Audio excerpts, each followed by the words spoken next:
Oh, hello guys, nagsayang na ba kayo? Ha? Pag walang bigas, mangutang ng mga 2 takal bigas. O, diba, sa kapitbahay, sabi mo, may pera muna ng mga 2 takal.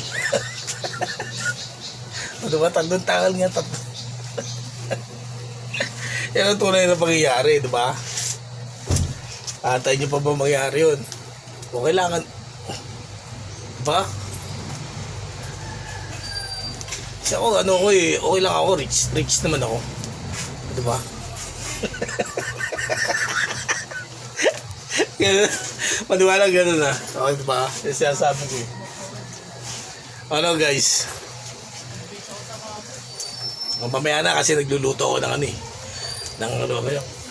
ano ba tawag doon yung pagkain ng mayaman.